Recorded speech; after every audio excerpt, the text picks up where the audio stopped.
Today I thought I would try to do things a bit differently because doing my videos I have been talking and telling you about this dream garden of mine. And that can make it sound as if I have a complete plan on where to take the garden over time.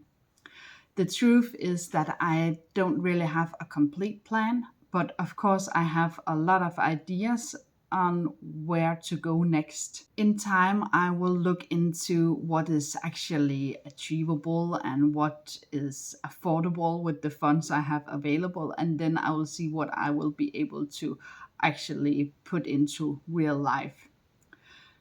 But I thought that it could be fun to take you along and show you some of the thoughts and some of the ideas that I have. Some of them are in shorter term, maybe even this fall, and some of them are in long term. When we bought the house, we didn't know a first thing about gardening. So we started looking at the places in the yard that were the most overgrown or that were creating trouble for the house. We had a plant that were climbing along the bricks of the house, and the bricks weren't really that healthy because of it. So we took that away. We had some trees growing really close to the house. They created a lot of moss on the roof that keeps water on the roof tiling, and therefore we took that away. Often when we made these decisions, we didn't have a plan. We often didn't even know what the end result were supposed to be. But we figured it out along the way. Some of it is still there, and some we have been changing maybe once or even twice since then. But that is a big part of learning. And I think that if we hadn't done it in that way, if we had sat down and thought we should have a complete plan from the start, then maybe we had maybe then never really been able to get anything done, or it would have turned out very differently with the joy of gardening.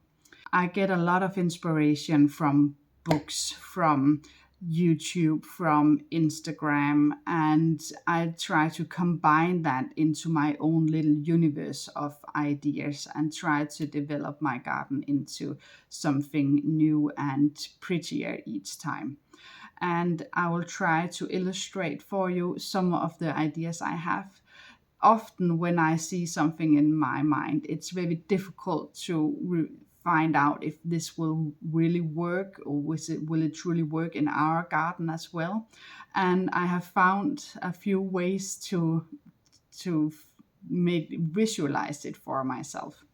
One of them is that I take a picture, then on my phone I draw the new idea I have. Of course, it will never be as pretty as if you were a web designer or something like that, but it's possible to illustrate how it will change the view of the garden.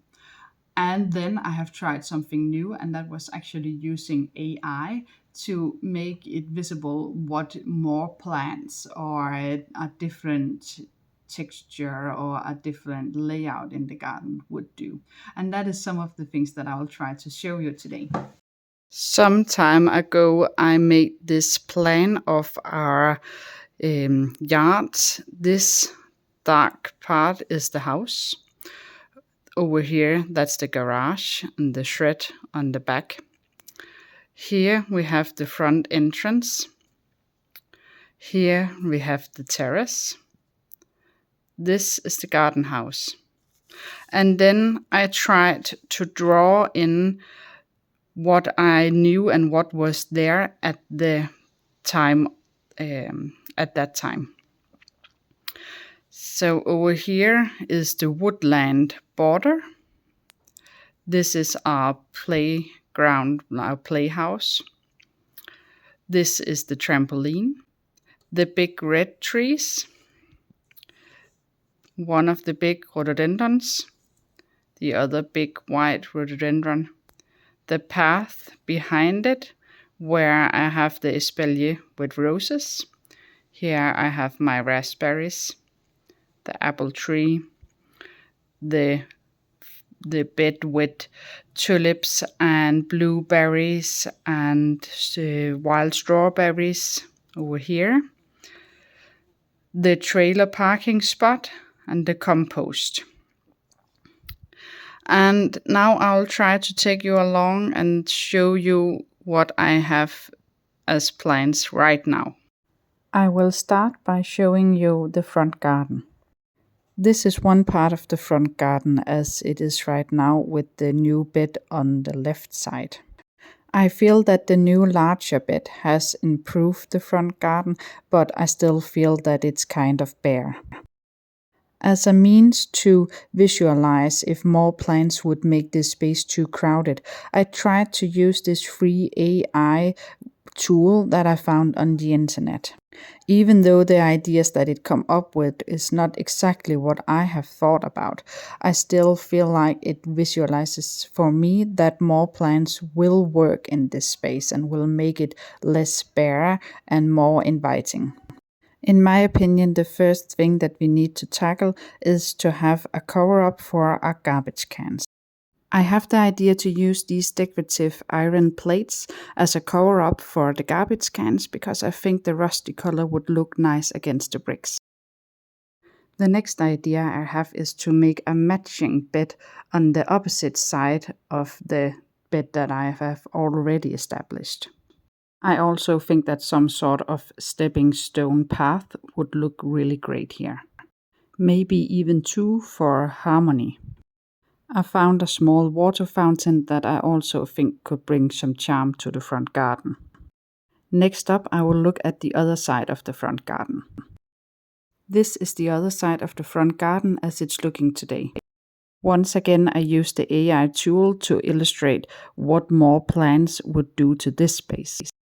I would also like to apply some flower beds in this side of the garden with the same color scheme as the other ones, so the entire front garden has the same design idea. Because our trailer is parked at the other corner of the garden, we also need to think about a solution where we are able to take out the trailer without hurting the flower beds. So maybe a design like this will be better. Here we could also put in a stepping stone path and maybe even more, but I'm very undecided if that is the right way to go. Maybe a small tree could act some structure and height. Let's move on to the south-facing side of the garden. Once again, here is a picture of the garden as it's looking today. And here is the AI suggestions. I actually find them very creative, but once again, because we need to take the trailer through this part of the garden, then we need something with a little more open space. In a year or two, when our youngest has stopped playing with the playhouse, I would like to remove it. And then I think it could be really charming to have a shelter in our garden because our eldest loves sleeping outside. And then I would add an area for a bonfire with some gravel and a small bonfire ball. And then I think it could be fun and cool to add a space for this small hanging chair, or maybe just a swing. I would like to expand the bed against the wall, and this is to illustrate the bed that I showed on the picture from the other angle. Because we have no fence or hedge in the front garden, the view into our garden is very open, and maybe it could be nice to add some sort of cover-up or fence, maybe like this. I like the style of a fence like this, but maybe add an espalier, because I kind of have a dream to add a wisteria somewhere in the garden. Next up is the southwest corner of the garden, as it looks today. Once again, the AI suggestions are creative, but leave too little space to take out the trailer. I like the idea to add one of these round benches around the apple tree when it's big enough. I find them very idyllic. Another idea could be to add a round bed around the base of the tree, but I'm afraid that picking the apples will be a problem. It could be a possibility to add a flower bed or maybe some bushes at this side of the garden and thereby making the space more cozy. And if I go for the stepping stone solution in the front garden, it could be prolonged to this side of the garden also. Last up, the terrace area. The view with the terrace area and the garden house as it's looking today. Here the trailer is no longer an issue, but I think that this is maybe a little too much, but it could use some more than it is today. First up, I would like to add some flowers by the garden house, maybe some climbing roses. You learn along the way, and one of the regrets I have is that I placed the raised bed with the strawberries up close to the terrace. And that means it's very visible from every angle, and it's not the most pretty raised bed. Therefore, I would like to cover it up a little bit, but I'm not quite sure what will be the best solution here. Maybe a few containers could do it. I placed it as I did to make sure it got as much sun as possible at this not completely sunny spot in the garden, but from a design point of view, it's not really great. I would like to add some more flowers by the terrace that are visible from also inside the house, and therefore I thought to make a flower bed in the corner of the terrace right here. But I actually think that I have already changed my mind, and maybe it would be better to make a round bed around the big container. I have been thinking to add a pergola to the terrace, and this is to illustrate a rather large one with a wisteria on top, but I think it's probably too big, and in the end I will most likely only have a pergola by the garden sofa.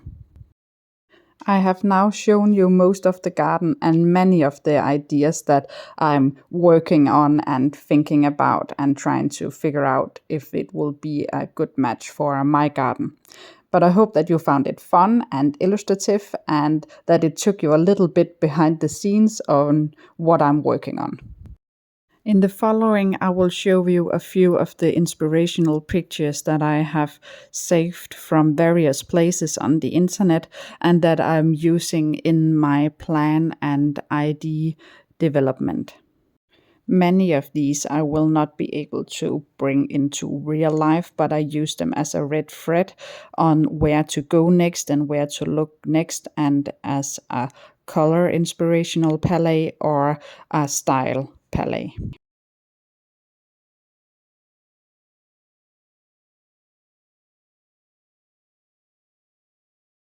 One of the things that I have actually been able to almost bring to life is a flower bed inspired by the perennial garden of the Chelsea 2022 flower show.